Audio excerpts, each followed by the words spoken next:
Hello and welcome to the Female Dating Strategy, the meanest female-only website on the internet. I am your host, Rose, and today I am sans Diana, who's not doing well, so let's wish her a quick and healthy return to hale and hardiness. But I'm especially excited. In fact, I'm almost a little even more excited that I get to do this alone because we are with one of my longtime favorite writers about media, Sarah from Lainey Gossip. Sarah, welcome. Hi, thanks for having me. So Sarah is a deputy editor and senior film critic at Lainey Gossip. Even more importantly, she is a movie and pop culture expert. Now, as someone who also considers herself a pop culture expert, I don't think people really understand how important it is because we were talking about this in the pre-show. There's a lot of media literacy that goes into actually becoming a pop culture expert. And we're going to get more into that in a minute. Okay, Sarah? Okay. But first, for our listeners, I want to quote to you a little bit of one of Sarah's most recent movie reviews. It's a little bit of a lengthy quote, but I think it really goes to show Sarah's like unique and scintillating voice and the way she's able to cut through sort of the noise and just encapsulate and distill movies down to their most pure element. Are you ready, Sarah? Okay. Here we go. Quote, "Everything about Another Simple Favor is cunty, from the performances to the dialogue to the clothes to the camera pans. Another Simple Favor is an instant classic of cunt cinema, a genre which includes the work of John Waters, Jennifer's Body, The Craft, Romy and Michelle's high school reunion, Death Becomes Her, and the parlor stroll scene from Pride and Prejudice of 2005. Another Simple Favor is about looks and cunt. Emily, queen cunt. Stephanie, mother cunt. Allison Janney, auntie cunt. Elizabeth Perkins, mother cunt by way of a Lifetime Movie of the Week. Nikki, pint-sized cunt. Portia Versano, Dante's intimidating mother. Mama Figa. The fashion. Fantasy vacation cunt vibes. The men of Another Simple Favor are not serving, though. They have negative cunt energy. They are drips and exist solely to be drippy and advance plot lines so that the women can indulge in Italian country. The forward character momentum means that Stephanie is no longer the apologetic muffin mom she was in the first film. She squares up to Emily from minute one, and the two women throw so much shade they're on the dark side of the moon. In a very dark and twisted way, Another Simple Favor shows supportive female friendship as Emily helps Stephanie rediscover her baddest self so that she can be her best self. But one thing Stephanie never stops being is a total cunt. She is throwing suspicion and side-eye from minute one. Fans of A Simple Favor, fans of cunt cinema, and people who like it when women are a little bit mean to them will like Another Simple Favor for its twists, turns, ludicrous visuals and costumes, and frothy take on revenge thrillers. Sticks in the mud who don't like abracadabra or drag shows will be confused and say the film is bad. But what they mean is that they feel certain that this film is not for them, because it isn't. Another Simple Favor is for the cunts, the ones who prize style and expression and comebacks so sharp they leave claw marks. It's for bitches who don't apologize, and witches who curse their enemies, and sapphics who wish Hitchcock movies had more fucking.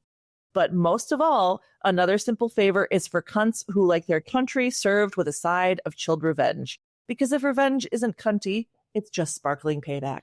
End quote. That was a good one, too. So good. It is so good. I just hope this gives listeners like the motivation to go and read your reviews because each one is a delight. Okay. This one took it to the next level, I have to say. I especially love that because if revenge isn't cunty, it's just sparkling payback. But like from start to finish, this one, I was in it. You couldn't tear me away. I think I came back and read it several times because it brought me such deep joy, Sarah. Well, I'm glad. It's like you take a movie and then you turn it into, you know, just like how filmmaking is sort of like our modern day mythology. Would you agree with that statement? It's part of the myth-making machine for sure. It's part of the myth-making machines. I feel like the way you write about the myth-making machine is like an excellent English literature analysis of a text. So you're applying like textual analysis to a meta text in a way, right? Because the visual language that we then have to translate to like the language of emotions, the language of thought. the language of the human experience. And I feel like that's where you really excel, Sarah. And it's so wonderful to read you every week. Well, thank you. Now, you mentioned that one of your favorite, most recent reviews was for Sinners. Oh, yeah. I mean, sometimes I write things and I'm like, I don't know, we'll see how it goes. But that one I finished and I went back and reread it and I was like, yeah, that's a pretty good review. I feel like that's some pretty good writing in there. So that one I felt was pretty strong. But another simple favor, I was making myself laugh while writing it. So that's always a sign that I'm onto something too. I wondered because it's like, this is high level comedy. Like, I love that you mentioned the parlor stroll scene from Pride and Prejudice as part of the genre.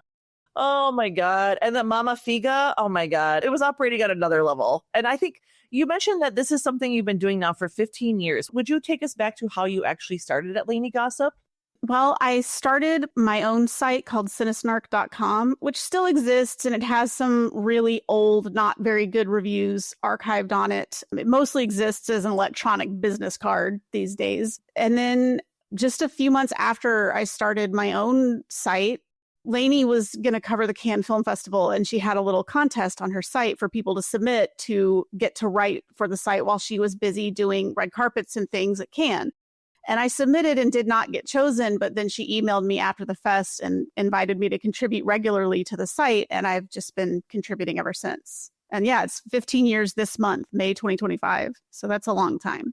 Do you see this as something you're ever going to quit? Like, is there anything that would stop you from this sanctified role you've carved out for yourself?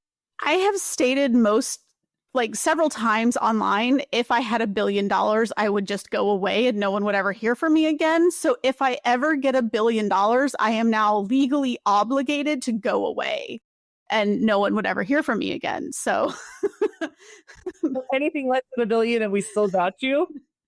Yeah, pretty much. I mean, because honestly, this is something I say on our website, like, I would pay you to be able to be a host at Female Dating Strategy. Like, I live for this shit. Like, this is my meat and potatoes. This is my bread and water. It's like, I live and breathe for this shit because it's like gender politics is politics. Like, I hate that we have to qualify it as a gender politics. Men just get to have politics. Why is it that women have to have gender politics? It's bullshit. I get why we have to do that, but it's also bullshit. So like, of course, I love talking about politics. Like, it's the state of the world today. Who doesn't like talking about that? But one thing I think I enjoy about movies is that it lets us take commentary and illustrate it for people in a way that maybe lands in a way that cuts through the noise of politics. I don't know. What do you think, Sarah? Well, I think Andor is a really good example of a piece of media where there's been a lot of conversations about its politics. And it's interesting the people who do and don't want to engage with that. And the sheer number of people, sort of the stereotypical Star Wars fan, if you will, the ones who really bitched about The Last Jedi and Rey as a Mary Sue and all of that, really struggling with Andor because I think it is running against what their politics might be. And it's supporting a worldview that they maybe don't agree with. And they're really, really struggling to just deal with it. They're trying to take it at face value. But I mean, the show is so blatant in season 2 that they just can't, they can't handle it. There's been a lot of really interesting takes about Andor from people that are clearly they just don't want to say, I love this show and I don't agree with the politics. Like, they can't reconcile those things. Or I forget the dude's name and I don't want to put him on blast because I really feel like he might have been going through something with this. He was doing a video essay on Andor and I kind of saw the light bulb click halfway through where I think he had the moment where he was like, oh, I'm an anti-fascist. I am Antifa. Antifa is me. I think he came online in that moment. Wow. It's so interesting. Like, how can anybody be anti-Antifa? Well, it's been so co-opted. It really has. Just like the term woke. Like, oh, you're awake? That's a bad thing? Oh my God. Like, George Orwell come to life, I swear. Or come back from the dead, I should say. Was it in one of your recent critiques where you stated that Andor might be the best Star Wars since the original? Oh, I think it's hands down. I don't think it's not might or arguable. I think Andor is the best piece of Star Wars media since Empire Strikes Back. What is arguable is I would say Andor has transcended the original trilogy. I would say it is the best piece of Star Wars media. And I say this as someone, The Empire Strikes Back is like a top 5 movie. That's one of my favorite movies of all time. But I think Andor is extraordinary. And the only reason I think you have to put it like second on the list is because it wouldn't exist without the original trilogy. But it is so, so good. I mean, the first season was great. But this second season was just a barn burner of storytelling and just taking such a great, I've always said Star Wars should be big. It should be a big, big story. And they've just made it so small by insisting that everything has to be Skywalkers and Jedi and just being unable to get away from that. And Andor said, no Skywalkers, no Jedi, no lightsabers. There's only one mention of the Force, and it's at the end of season 2. And it's so subtle and well done that it's like it feels completely seamless and not distracting. It's just finally somebody told a story in this universe without space wizards and their light sticks and proved you can tell a compelling, engaging, entertaining story without those factors. I mean, it's supposed to be a space opera. Operatic is in the title. Okay. And I love that you talk about spacewalkers and their magic sticks because, okay, so I'll confess to you, I love the originals. I still remember like how magical it was seeing the scrolling text at the beginning. Quick aside, it's also why I love and actually own a copy to this day of Spaceballs. Yes. Good. So good. Oh my God. Oh, one of Mel Brooks' best. Yes, one of his best. And so I feel like those were really instrumental, but between both the story of, this mythological story, this tale of the Star Wars, and then also the sort of satirical send up and making light of it with Spaceballs was such a great sort of twin sides of the coin for me as a youth. But then I'll never forget when they did like the quote unquote prequels. And I went to the prequels and I was beyond disappointed, right? Like maybe I was at the age where being disillusioned was necessary, but it really kind of turned me off to any more Star Wars. So after that, I refused to engage with any more Star Wars media.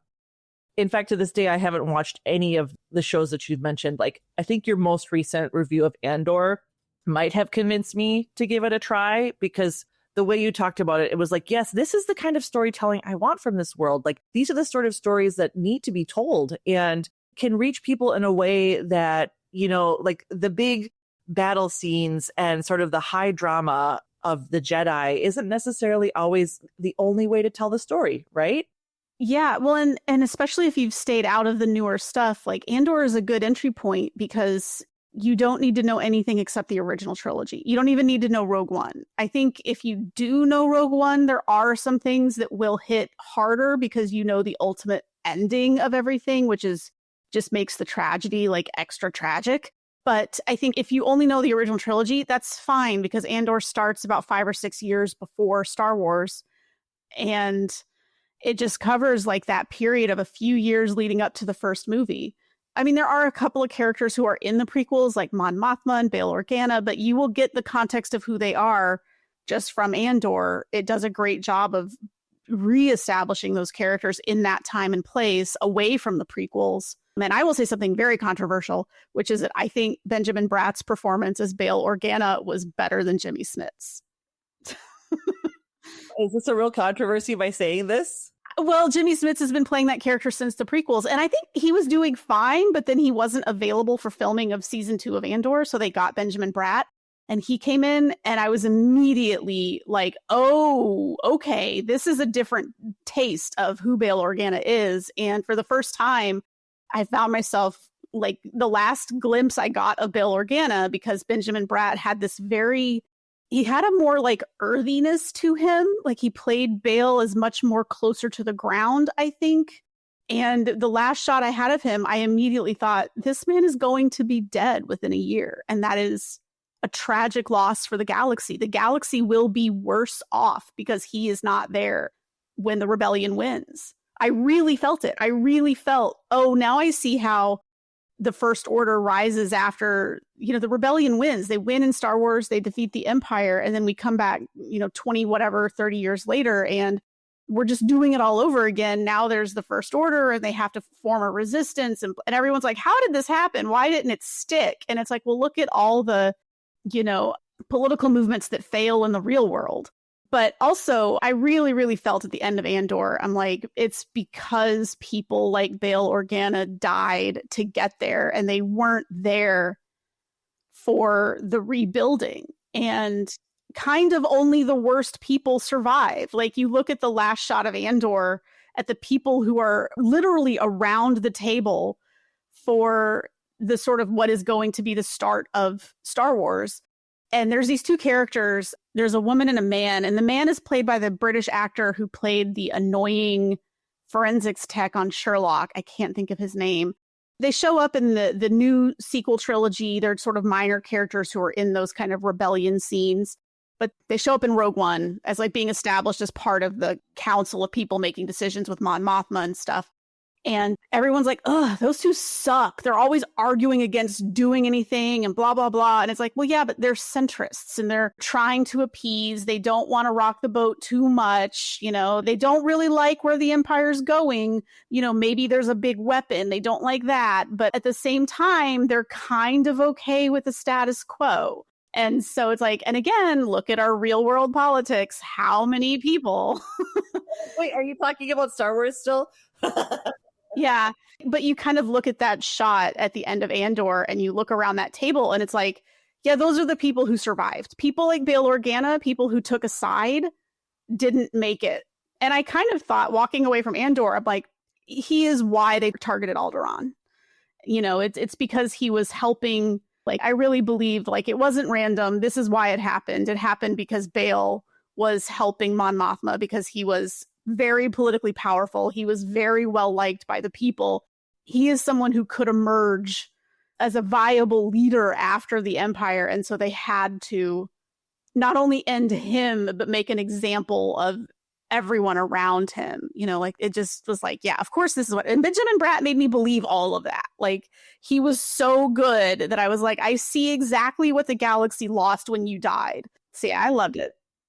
I've always felt like Benjamin Bratt has kind of been criminally underserved, like, because he's so stunningly handsome, they just can't believe him as a character actor. But I feel like that's maybe where he's meant to be.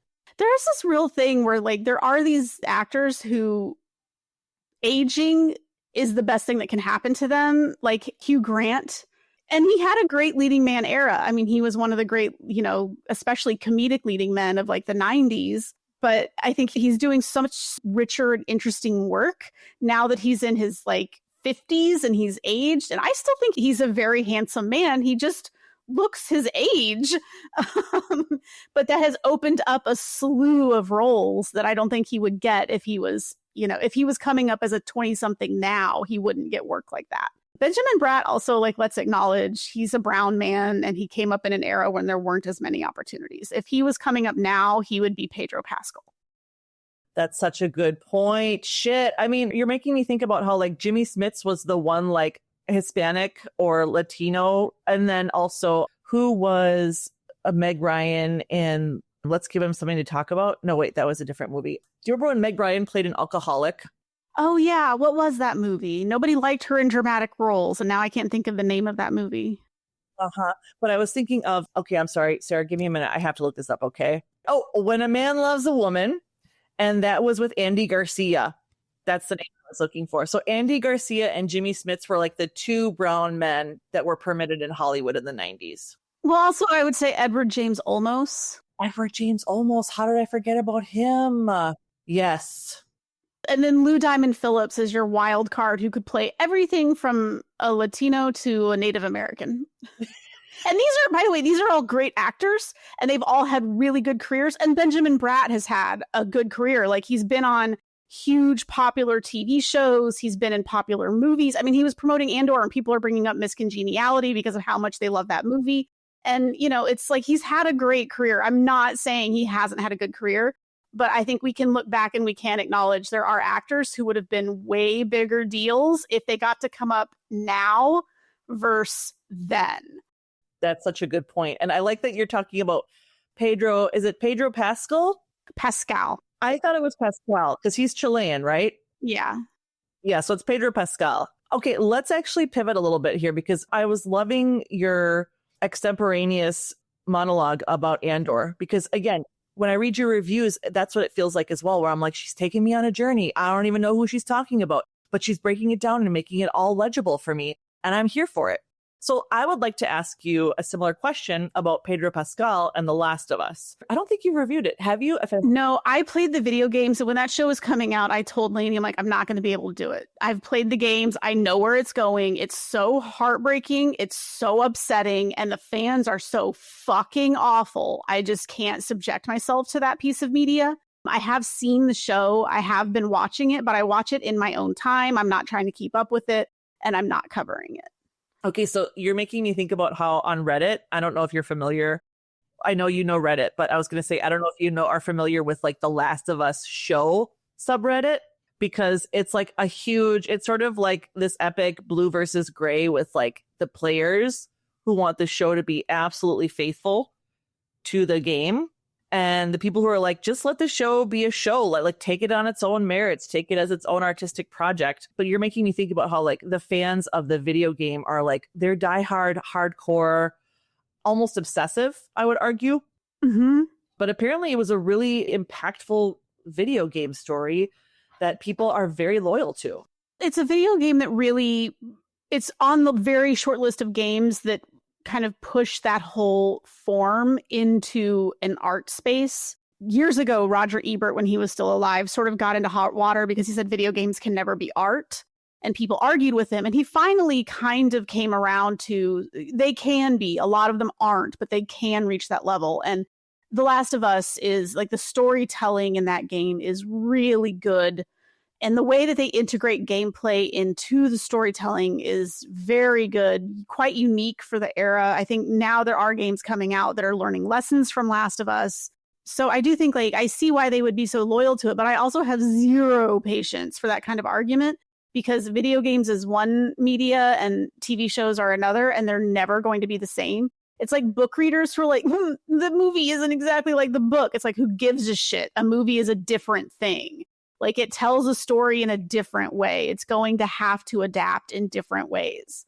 So people just kind of have to grow up and let things live in their own space. Okay, as everybody hearing this, I think this is a really key point. Like everybody has to you have to let things be their own thing. Well, and the game is the game. The game exists. The game has gone nowhere. It's still there. If that's the story that you love, it still exists. That's like when comic book readers flip out about movies not being exactly like the comics. It's like, okay, but the comic still exists. They didn't take it away. You can still go enjoy that version of the story.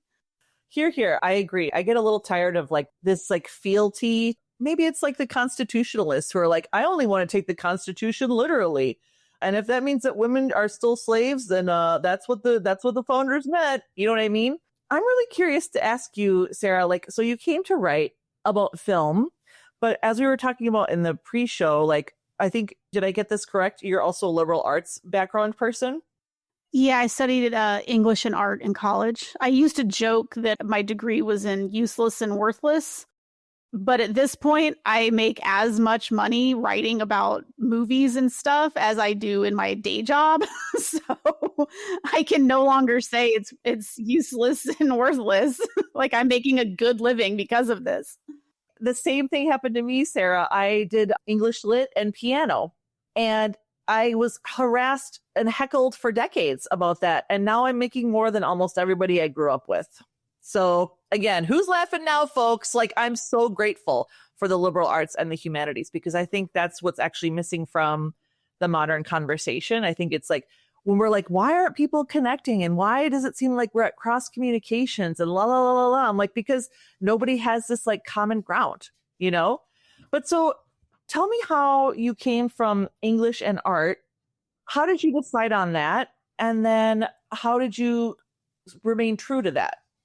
I don't really know how I decided on it. I actually went into college with international relations as my major, and then September 11th happened, and I noped out of that so fast. I was like, I literally had a professor who the day of, we had to go to class, and I had a seminar that day. And he said, if you do not have the stomach, he said, think about this seriously. He's like, I know a lot of you are 18, 19 years old, but think about this seriously. do you have the stomach to someday be an aide to a war crimes tribunal at The Hague?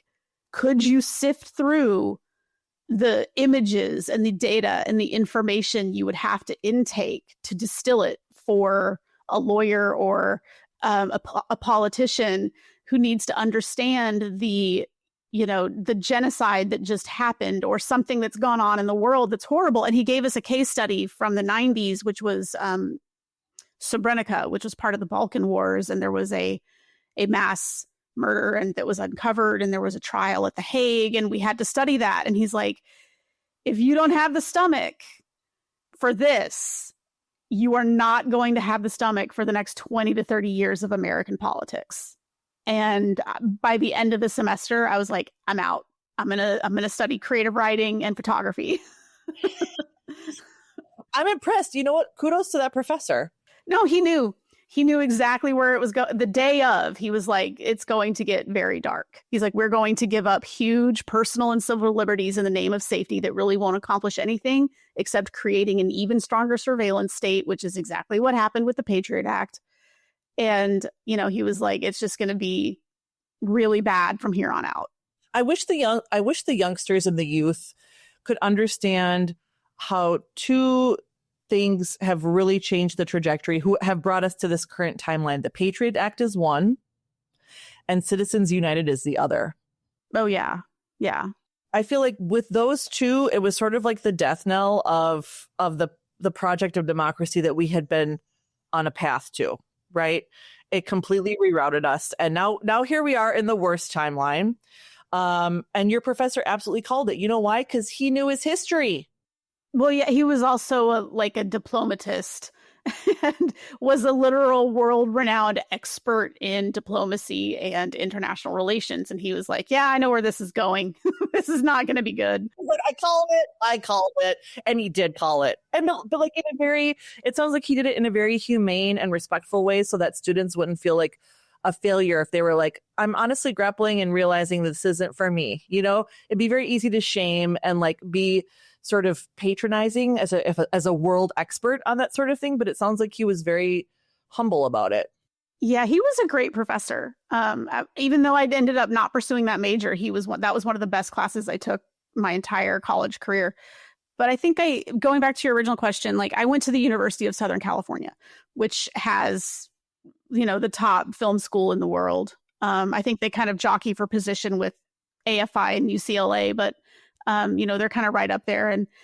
And even not being a cinema major, I still ended up taking cinema classes. There's just so many crossover points, especially with something like literature that, I took classes in Italian neorealism and French New Wave cinema. I took classes in feminist cinema. And so I took several cinema classes just through the course of my English major.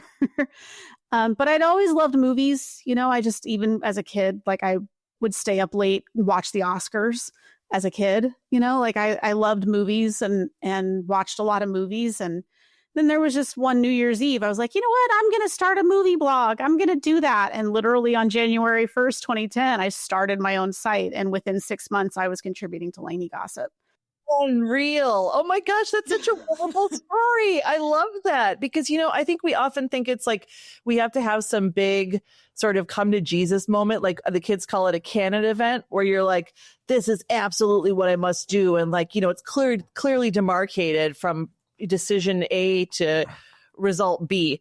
But I think a lot of times it's much quieter than that. And your story sort of illustrates that. Like, little by little, the things we like that interest us, that have impacted us, they matter. And we need to engage with that. That's so neat that like you actually had that thought. And then 6 months later, like all of this started, because I've been following, I don't even know how I do know how I found Lainey Gossip. And I've been with her, not since the newsletter, but when she went online, she was brought to the attention of the Fug Girls, the Go Fug Yourself. Oh, yeah. Heather and Jessica. And like on every Friday, they have a collection of links that they want to share with their readers. And one of them was a Lainey Gossip article. And I clicked on it and I was like, huh.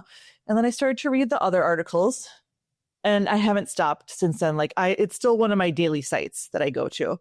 So I still remember very clearly when you came on, I was like, yeah, what a great idea. Because I mean, the whole world of film is basically, you know, it's a bedrock to this whole pop culture and myth making machine, right? That occupies all of most people's bandwidth is caught up with movies and TVs.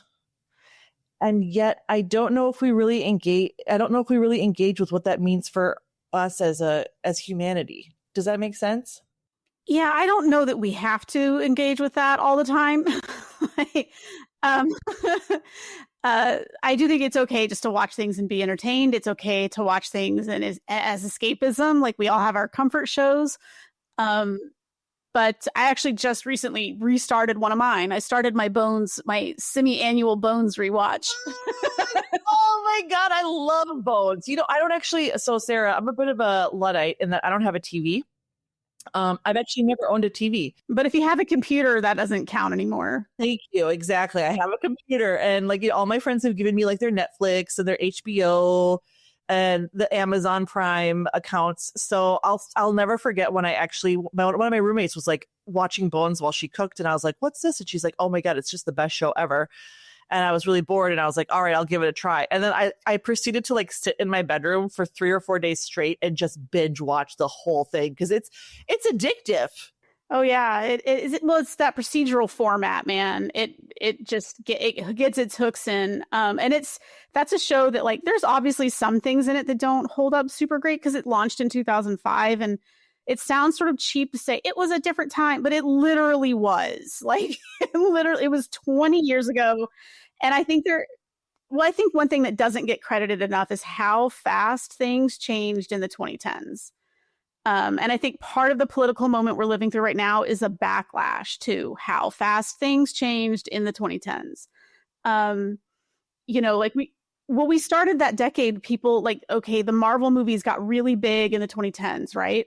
And people were like, after the Avengers, they were like, oh, like maybe a Black Widow movie, because Scarlett Johansson was already a big popular movie star in 2012. Like when the Avengers came out, she was one of she and Robert Downey Jr. were like the marquee names.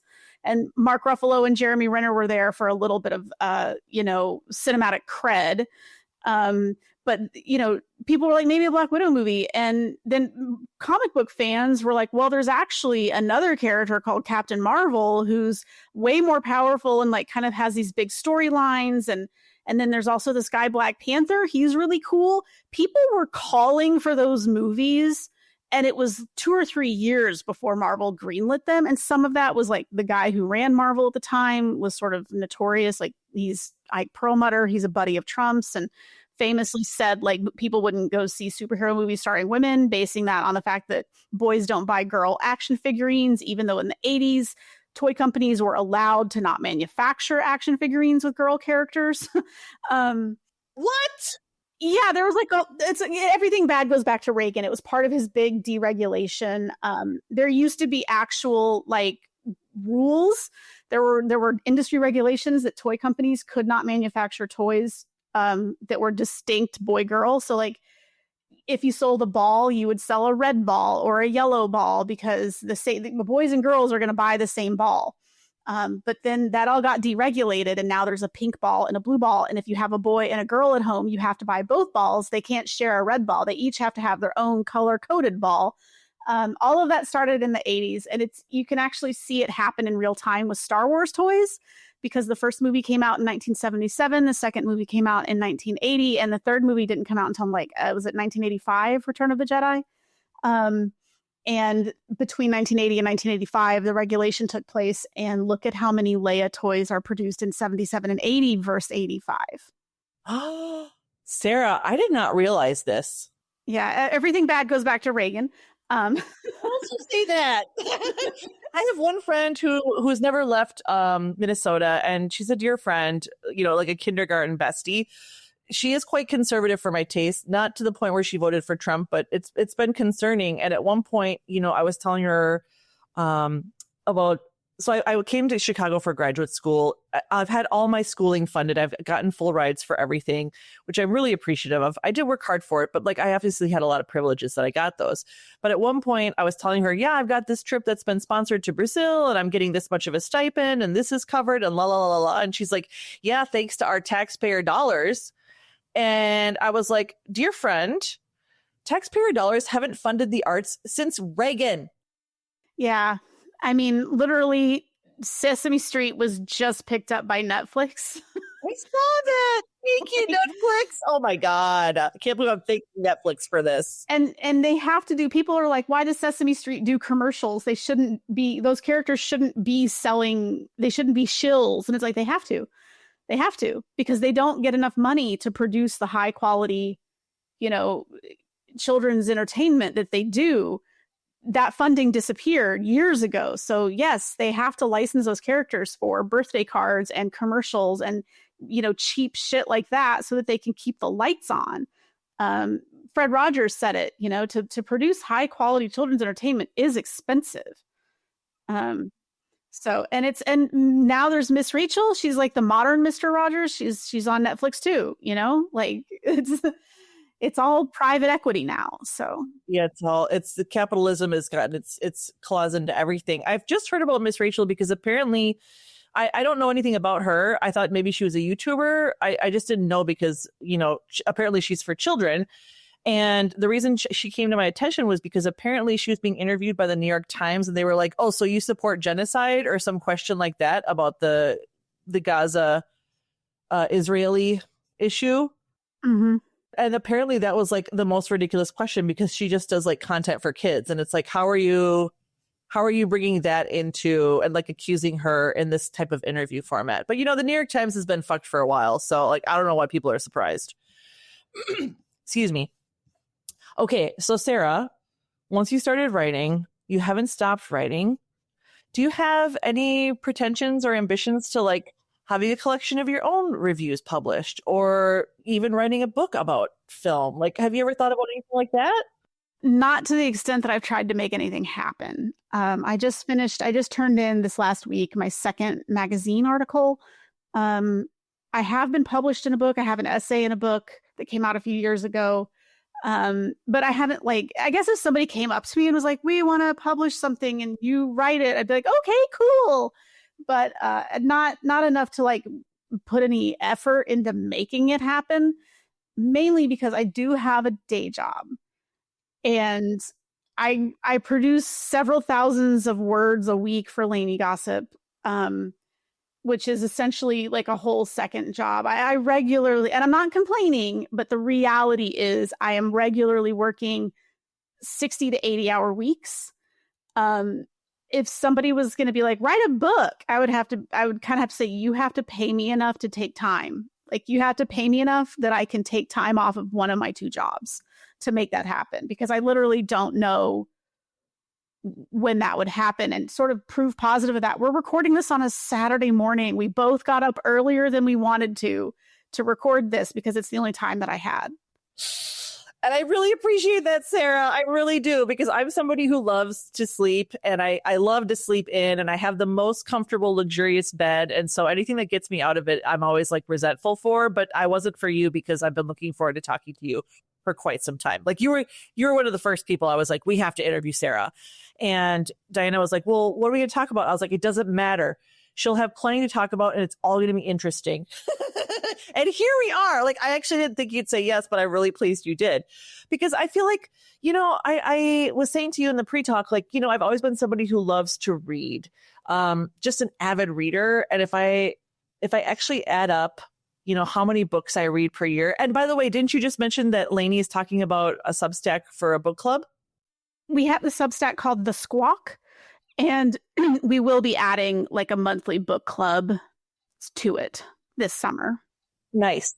Very nice. I love The Squawk. I actually don't subscribe to it because, you know, I'm like cheap, but also I own Lainey's book about her mother, the squawking chicken. And, you know, I get plenty of Lainey on a day-to-day, although I think it's worthwhile. But I was trying to calculate, you know, how many books do I read per year?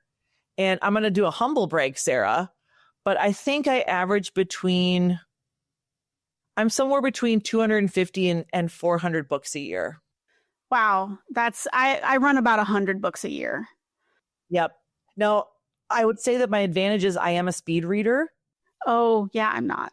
Yeah. So I didn't realize that was a thing until I went to college, and people were like, how are you finishing? Like, you're finishing in half the time the same text. And I was like, oh, I don't know. And then somebody's like, well, are you a speed reader? I was like, what's that? But I think because I'd just been reading for so long, it became like this crazy speed. And it's just like, I can't consume enough literature. But what does slow me down from only consuming literature, excuse me, are movies, way more than TV shows, actually. I mean, I do watch some TV shows. Excuse me. I mentioned The Last of Us. That's what I have been watching. I need to get back to Hacks. I was really enjoying that when I watched that.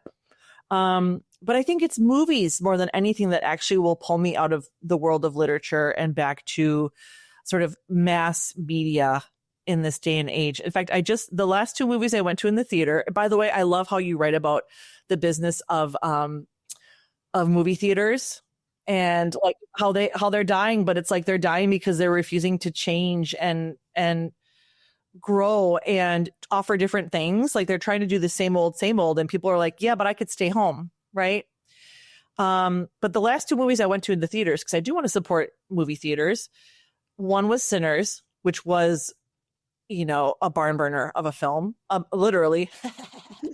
And then, excuse me. And then the other was Thunderbolts. And I went because a friend of mine who's a huge Marvel person, like she just went to Comic-Con in Tokyo last month. She goes to a lot of Comic-Cons. And she's actually a USC person too. So maybe that has something to do with it. But she keeps me up to date on the world of Marvel. If she tells me to watch, it's like you and my friend are the two people I listen to. She also told me to watch Andor. So between the two of you, I'm like, okay, well, I guess now I have to watch it. Right. But I was asking her, like, do I want to go see this movie? Like, I admit I love Florence Pugh. She's always a charismatic performer. And she was like, you've got to go see this movie. She's like, it deals with mental health in a way that I've never seen it dealt with before. And it does it in such a beautiful and humane way. And I was like, what, are we talking about a Marvel movie? But I think that's the thing. It's like, now that it's become such a big industry, they're able to bring on different kinds of storytellers and different kinds of stories and casts than we would have seen like back from the day of like, yeah, the original Captain Marvel movie. Right. Yeah. It definitely deals with mental health in a way we haven't seen in a comic book movie before. I think there are other movies that deal with mental health in better ways than Thunderbolts did. But for a comic book movie, that was like a very nuanced take on depression. Yes, exactly. Like, of course, yes, it's for a comic book movie. But like, that's an audience that typically that sort of story is not told to. Right. And so in many ways, it's sort of like the fact that it's a Marvel movie is a bit of a Trojan horse as far as like allowing them to be exposed to themes of mental health and just like the power of friendship. I'm such a sucker. What can I say? But so this is something that I really think brings us back again and again to humanity is like sharing going to movies. So like when I went to see Sinners in the movie theater, I specifically went to a Black neighborhood. I'm here on the South Side in Chicago. And I was like, you know what? I don't want to be surrounded by white people in like River East. I want to go to a Black theater. And I was, I think, one of two white people. It was sold out. Every seat was crowded. And it was the most, I also did this with Black Panther. I also went to a Black movie theater for that because I'm like, these are the audiences who are thirstiest for these kind of movies, who have never been served these sorts of stories. And I want to be among them. It's almost like a historical moment when you get to see how electrified the audience gets in the midst of such storytelling that's designed for them and their own particular culture. Is that something you've ever like sought out when you're going to see movies in movie theaters? Oh, sure. I went to see Top Gun Maverick at a like 11 a.m. matinee on a weekday. So it was just me and all the retired boomer dads. And was it amazing? It was. They were so into it. That is such a, I mean, let's be real. Was it the DP of that movie? Insane cinematography. Yeah, I mean, I think you hook a camera to a fighter jet and you're going to get something interesting out of it. I would actually, I mean, I don't want to downplay the contribution of the cinematographer of that film, but the editor, Eddie Hamilton, literally had to go through something like 800 hours of flight footage to cut together those scenes, much of which had puke in shot because people were throwing up. So oh my God, I did really 800 hours. Oh my. Yeah, they had an insane amount of flight hours recorded, and between editing for time and editing around puke and managing to build in story and character beats, and the only cut I disagree with is there was a moment of Glenn Powell singing "Hot for Teacher" when he was dogfighting with Maverick, and I'm like, they should have left that in. Why did they take that out? Because at this point, they are extremely consciously aware of the gay following of Top Gun. And Val Kilmer always leaned in. He was always proud of that. You know, he was always supportive of the fact that Top Gun was embraced by the queer community. And I think the younger cast also were aware and leaning into it for sure. But I think Tom Cruise and some of the other people involved were like, no. Lame. So fucking lame. That could have elevated it to like a never before seen level of camp that we rarely see from like hetero fight films. Come on. I think it would have been a brilliant inclusion, but at the same time, even without that scene, the fanfic for Top Gun Maverick is off the charts, horny and queer. So I might have to seek that out because that does sound really fun. Oh my God, I was so sad to see that Val Kilmer passed away. Didn't he just die this last year? He did just a few months ago. After, you know, he'd had a very public sort of battle with cancer, and it's a loss. He was a very brilliant actor, difficult to work with, but a brilliant actor. I remember reading his autobiography, and I think the section I liked best was when he talked about Cher, because, you know, we often hear Cher is such a quotable. She's had so many quips, right? Where she's like, you know, a man is a necessity, a man is a luxury, like dessert, or the mom, I am a rich man story. Like, there's just so many you could quote from Cher, but like rarely do you ever hear men talk about Cher. Which I guess is a testament to like her goddess status. So they're just like, I'm not even going to dare. But in his chapter on Cher in his autobiography, like a more laudatory, respectful, like genuine testament to her, I've never read before or since. So if you're interested in Cher, people, go check out Val Kilmer's autobiography because there's a really nice chapter in there about that. Well, he was also just like a wildly entertaining person. So the whole book is, and there's a documentary, I think it's on Amazon Prime, that's called Val. And he's just like a wildly entertaining, cannot stress enough that he could be difficult to work with. Not every co-star loved him. But not every director loved him either. He could be difficult, but genuinely a brilliant actor and just a wildly entertaining person. And I have to just shout out Val Kilmer for, one, he was right out of Juilliard when he made Top Secret, which is one of the great comedies of the 80s. And he went back to back to back. Top Secret, Real Genius, Top Gun. If he never made another movie, that would have been a king run. Like, and then he took like a year off, and then it was Willow. I mean, just banger after banger. Yeah, I mean, it was incredible. And just going, those performances are all great, but he opened the door for handsome weirdos like Ryan Gosling and Jake Gyllenhaal. We have a generation of eccentric actors, proudly eccentric leading men, because of Val Kilmer. Like, he blew that door down. They didn't really know what to do with him in the 80s. I think the fact that he's making silly comedies and movies like Top Gun and then Willow and then Tombstone, like, people just didn't really know where to put him. Because he was so fucking handsome and so charismatic, but also had a real cerebral quality in his performances, that I think at a time when things were a lot simpler, it was, they just didn't know what slot to put him in. Like, he was a comedian for a minute. He's an action star. We're going to try him in drama. He's great at that. I mean, like, you know, that obviously I think was probably the best thing.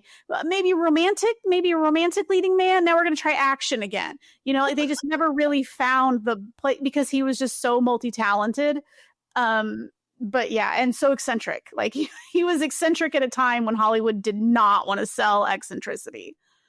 Yeah, I'm thinking about, I'll never forget the stories from the set of the Island of Dr. Moreau.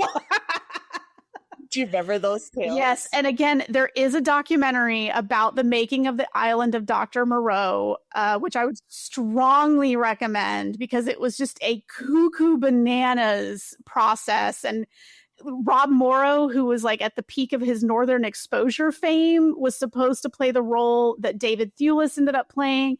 And he was like literally in tears calling his agent from the set saying, please get me out of here.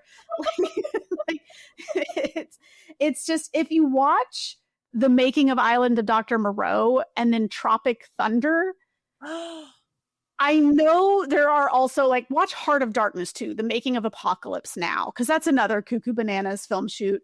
But there's a lot of Dr. Moreau in Tropic Thunder. Like clearly Ben Stiller and his friends were hearing those stories. So that makes a lot of sense. That does make a lot of sense. Oh my gosh. I feel like, you know what? We're almost to the end of our time, which makes me sad because we were talking before. We were like, hey, I said, we normally do an outline. Sarah was like, I'll do my best, but like I go on a lot of tangents. And I was like, you got the galaxy brain. I'm here for it. And hasn't it been such a blast? Because this is the kind of conversation. I love a free flowing conversation. Of course, we have so many cultural touchstones. So this is something that I want to bring it back to before we end. So oftentimes in female dating strategy, people are like, why don't you talk more about dating? And that's something, we're always open to that critique, and we're always happy to get back to like the handbook and go through some of the things that, our wise superiors have compiled for us. But I guess one of the things I want our listeners to understand is like part of being a healthy person is having interests and passions and hobbies and things that just like bring you to these tangents that you just never want to end. I think if you cultivate that kind of character, if and when you meet somebody, you're actually going to have a foundation to build a proper relationship on it. If you're somebody who's just waiting to be picked, if you're somebody who's just like all of your energy and focus goes toward finding the man of your dreams, I think you've all but guaranteed yourself tragedy and sadness and heartbreak, right? Like you need to become a fully fledged human before you can even dream of having a healthy relationship. And I think what this conversation shows, Sarah, is like when you can have these kind of conversations, they have nothing to do with dating men. Yeah, although I will say being a film critic does not help me on the dating scene. Dudes find out, and I don't lead with it. I learned very early on not to, because dudes find out and then there can be a weird competitive edge where they have to like prove that they know more about movies than me. And I'm like, I mean, you might. Like, there's a lot of movies. I haven't seen every movie in the world. Well, why does everything have to be a competition? Can't they just like enjoy somebody with a similar passion? You know what I mean? No, can straight men enjoy anything? You're right. I'm saying this as a musician who like, men always want to see like, can they play better than me? And I'm like, maybe, but it's doubtful. But like, I can't lead with that. You know what I'm saying? It's like, oh, that's wonderful that you've been playing guitar for 2 years. Like, isn't it so fun? I've just been playing piano for 35, but maybe we're similar. Sure. But the whole point is like, if you have a full life of your own, if and when you do start to make the kind of relationship moves that you want to make, you've got a foundation to build upon. And this is the last thing I want to bring it to, Sarah, was you know what? I realized earlier I was mistaken. It wasn't, I don't think, the Gene Siskel movie reviews that I was reading. It was the Roger Ebert. He wrote fantastic movie reviews. So let me correct myself there. But one of the reasons why I think I was drawn to your writing, not just because, let me just be clear, your writing style is amazing. Okay. As somebody who obsessively reads books, who consumes, like tens of thousands of pages of text every year, you have a phenomenal writing style. It is peerless. I have not seen anything to come close to it. I also read like, is it Dustin from Pajiba? Pajiba, yeah. Pajiba. Okay. So that's another one that I read, but like, at this point, I'm like, I know who I like to read.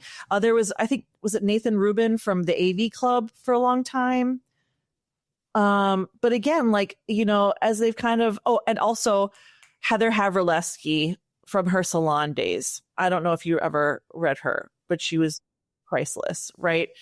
These are the people I've actually read for like media in the last 10, 15 years, but you've withstood the test of time and you've only grown.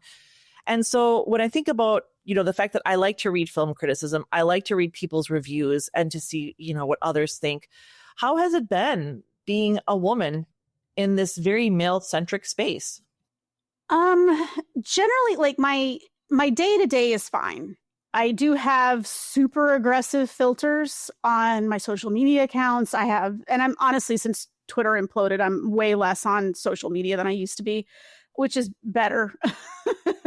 I have super aggressive filters on my email. So there's a lot of stuff I probably don't see because I learned really early to just start filtering some of that stuff out. But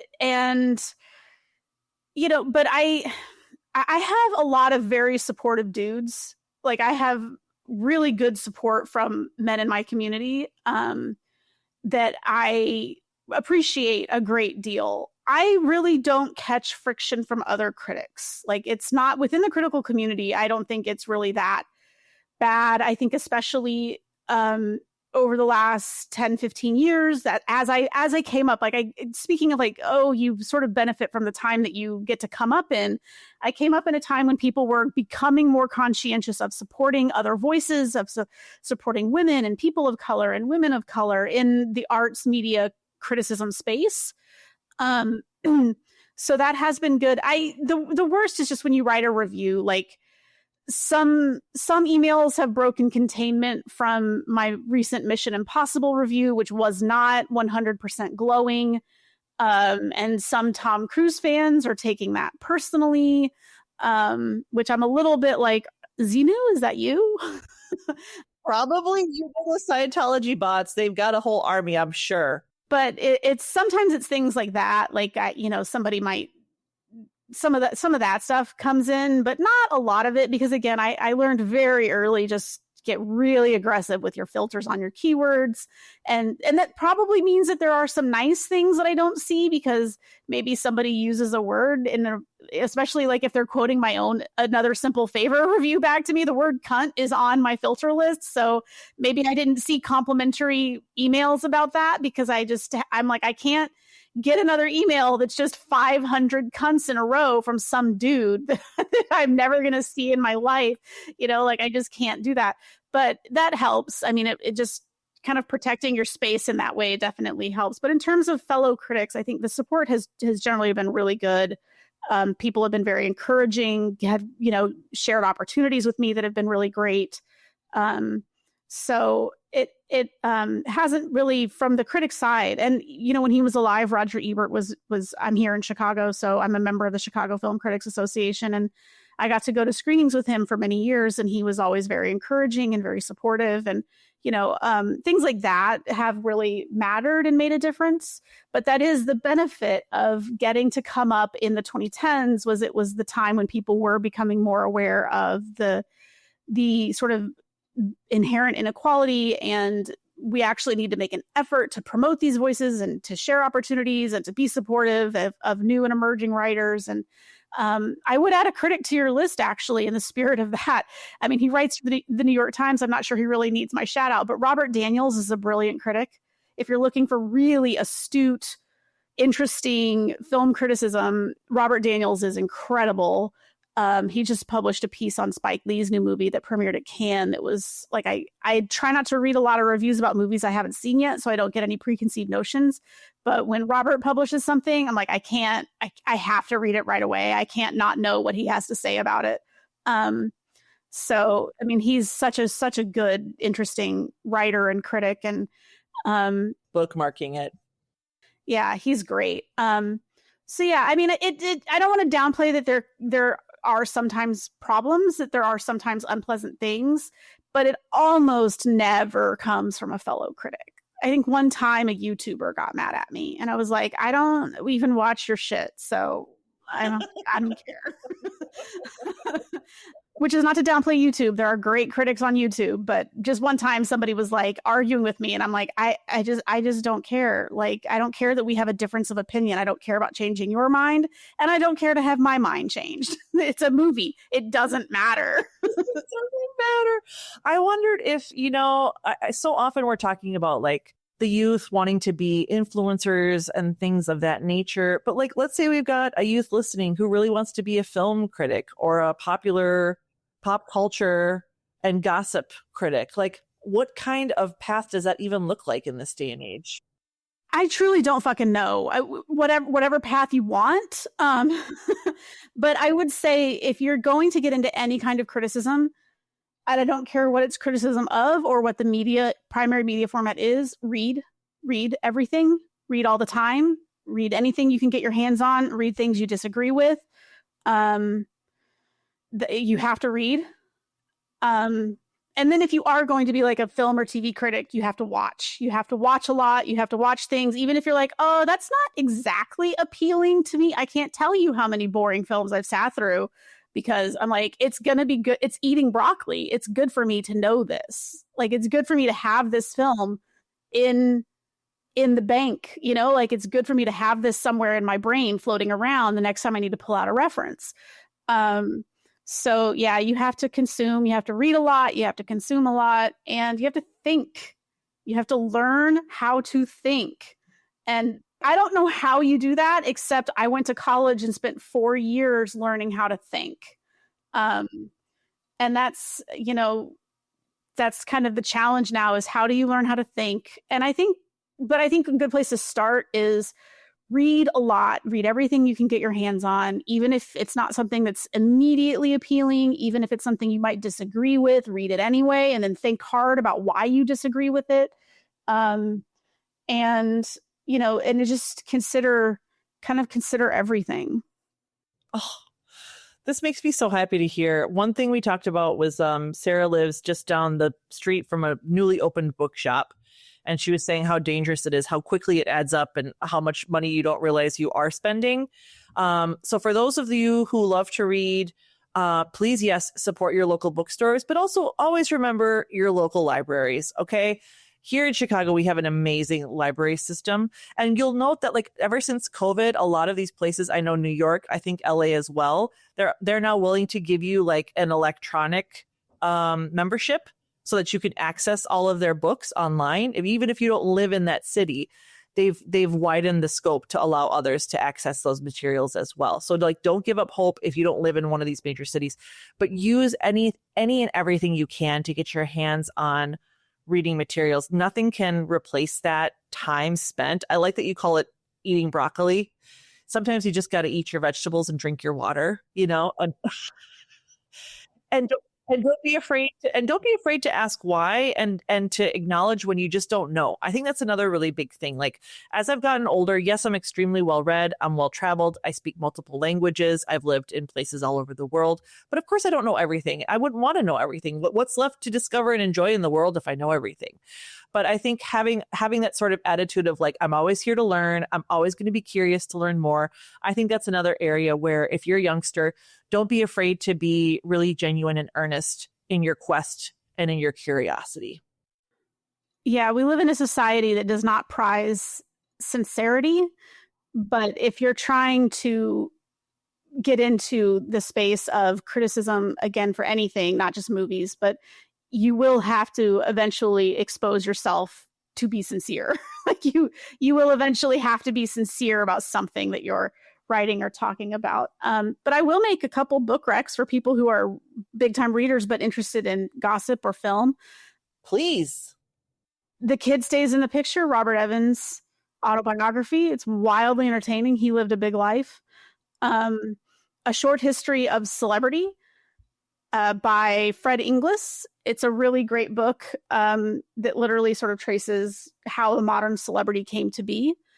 And The Castle on Sunset, which came out in 2020. I cannot think of the author's name off the top of my head, but it is a history of the Chateau Marmont in Los Angeles, the famous celebrity-driven hotel. And that is an interesting cross-section of architectural history, the history of Los Angeles, celebrity history, gossip history, film history.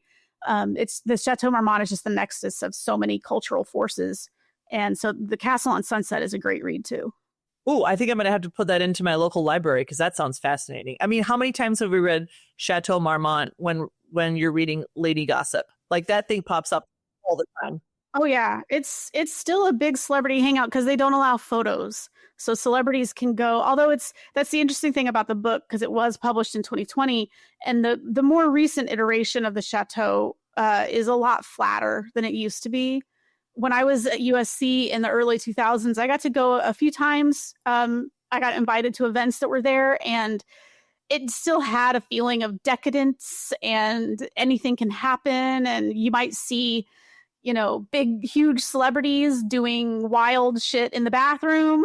Like it really sort of felt like kind of a bacchanalia sort of place. Like it still had a little seediness to it. That is all gone. I was there in 2019, just before the pandemic, and I was actually depressed at how flat the Chateau seemed. I was just like, oh, it's been corporatized. No, they sanitized it. No. Yeah, and there is a generation of like Gen X celebrity that still hangs out there. Like Keanu Reeves is a regular. But they all kind of admit that it's like nostalgia, that it's like, oh no, I still have a lot of fondness for the place because I don't think the younger stars are driven there as much as they used to be. Especially because now there's more private clubs on the west side of LA and stuff. So there's other no photo places they can go. But yeah, The Castle on Sunset is a great book. Sarah, if anything else occurs to you after we hang up here, I'm always happy to receive any other recommendations that occur to you, even if it's websites or things like that. But I love that you had 3 books off of the top of your head to give us. I have been wanting to read The Kid Stays in the Picture for a long time because I think I remember either when you or Lainey wrote about it when it came out, right? Because he was a major media mogul back in the day. He ran Paramount in the 70s. He was a producer. He tried to be an actor, got into producing. And then he ran Paramount in the 70s when they went on their incredible, arguably peerless run when they had, like, he was greenlighting The Godfather, Chinatown. Like, it was just an insane revitalization in the 70s. And then he was involved in a murder trial and a cocaine bust and things in the 80s went a little haywire. Real Hollywood people. He really lived a life. But, in terms of people getting into things and speaking to maybe a younger audience, when I myself was a young person, I got to meet Robert Evans. And he was just, I think, maybe one of the great American eccentrics. We're not a country that produces a lot of eccentrics. And it's because we're all so fucking weird. It wasn't until I really started traveling that I was like, oh, we don't have a lot of like famous eccentrics because we are all deeply weird people. Like, we're a nation of eccentrics. America encourages that kind of individualism, so we don't notice it unless it's like super amplified. And in Robert Evans, it was super amplified. But I got to meet him, and I was working for someone, and I got to go to his house, and he'd had a stroke a few years before, and was maybe no longer exactly what he was before, but he had rebounded quite well, I think. We went to his house, which I'm very afraid he had this incredible Hollywood Regency estate, and David Zaslav is renovating it. And I'm like, oh. Not David Zaslav, who hates movies. Yeah, a man with famously no taste. Oh, by the way, quick aside, I love your hatred and disdain for David Zaslav. Like every time you write about him, I just want to point out the Knicks have not won an Eastern Conference final game that he has been in attendance to. So the Madison Square Garden security guards should keep him out, and maybe you can salvage your run because David Zaslav is going to fucking tank it for the Knicks. Such a black hole. He's even tanking it for basketball teams. I truly believe this. But he is renovating Robert Evans' estate. And I'm like, oh, I'm not worried about that at all. But yeah, he was a very, he walked with a cane, like a very dapper. He was in a dressing gown and an ascot and sunglasses inside. And he had beautiful silver hair. and he did not look at me once. He had zero interest in me. I was a piece of furniture. But just before we were leaving, my boss at the time was like, "Oh, this is Sarah. She's just getting started, and all the new things are happening to her." And he looked at me, and even through the sunglasses, you could feel the weight of that consideration. And he said, "Always bet on yourself, kid." And that is truly the best advice I've ever gotten. Deciding to start my own movie blog, taking a shot to write for Lainey, any opportunity I've gotten, I've always leapt at, because it's like, just bet on myself, just bet that I can do it. Damn. Sarah, that's a power. I love that. That's your anecdote. That's an amazing anecdote. And I think we can close with that, because you know what? If there's one lesson in life that all of us really do need to learn, it's that we should be betting on ourselves. And with that, Sarah, thank you so much for your time. I cannot stress enough how excited I was to have you on the show. And in fact, you know what? Maybe we're going to have you on the show again, because this is a never-ending journey with media and media literacy, which is something we really preach on about at this show. But I just want to thank you again. And I want to close by saying to all those people who ever wrote the word cunt to Sarah in a non-complimentary way, to die fucking mad. Who gives a shit about that person? Die mad, and we'll see you next week.